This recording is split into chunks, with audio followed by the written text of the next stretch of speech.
매달 월급을 받고 급여를 받는 분들이 가장 투명하게 세금을 내십니다. 원천 징수를 하죠. 그리고 사대보험도 회사와 함께 또 납부를 또 하셔야 되니까.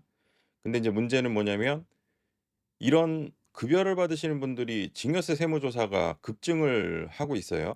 그 이유가 뭐냐면 주택을 구매했을 때, 그러니까 쉽게 얘기해서 부동산 아파트를 구매했을 때인데요.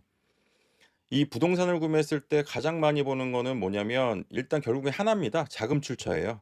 자금 출처에 대해서 확인을 해야 되는데 내가 벌고 카드값도 쓰고 생활비를 썼는데 얼마가 남을 거 아닙니까? 더하기 빼기죠. 근데 그 이상의 돈이 있으면 증여세를 신고를 했거나 아니면은 투잡을 했거나 아니면 이유가 있어야 되는 거예요. 그럼 크게 두 가지죠. 증여세 누락 또는 매출 누락이죠. 근데 이런 부분들에 대해서 국세청에서는 지금 매우 신중하게 보고 있습니다. 부동산이 지금 굉장히 큰 이슈이고 중요한 부분이라서 그런데요.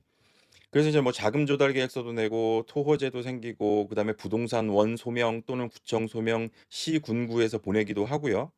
만약에 이런 걸로도 해결이 되지 않는다라고 하면 증여세 세무조사를 하게 됩니다. 근데 보통 5 년을 보게 되는데요. 만약에 이게 부당이득이나 탈세가 명백하다라고 하면 10 년도 볼 수 있고 10년 이상도 볼 수 있습니다. 실제로 저희 고객도 그랬고요.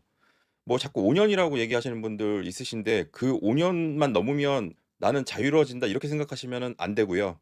그리고 요즘 같은 경우에는 그 이전에 이미 여러 가지 절차와 여러 가지 제도 그다음에 AI 빅데이터로 다 적발이 된다라고 보면 되는데 근데 문제는 뭐냐면 과거에 받았던 것들이에요, 증여라는 것이.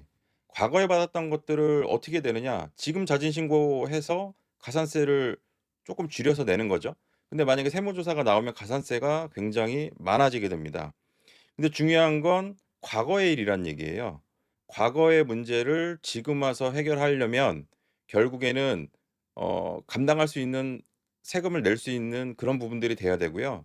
그리고 인제 집을 사면서 차용증이라는 것을 뭐 그것만 쓰면 당연히 뭐 맞는키처럼 생각을 하시는데 차용증을 쓰시고 적당한 이율과 이자와 원금을 매달 갚아 나가셔야 되고요. 그리고 국세청은 1년 뒤, 2년 뒤, 3년 뒤 부채 사후 관리라는 것으로 갚는지 계속 봅니다. 근데 보통 1년 정도 갚다가 아니면 아예 갚지도 않고 그냥 차용증만 쓰시는 분들도 많은데요. 국세청은 갚을 때까지 본다고 보시면 돼요. 왜냐하면 시간도 많고 담당자들 계속 바뀝니다. 그리고 그렇게 오랜 시간이 걸리지도 않아요. 그렇기 때문에 부채 사후 관리라는 것을 본다. 이런 부분들은 꼭 기억을 하셔야 되고요.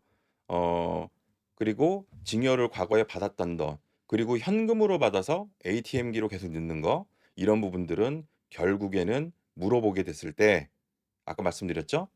증여세 아니면 매출 누락 아니면 소득 누락 그러면 종소세를 내거나 증여세를 내야 되는 거예요.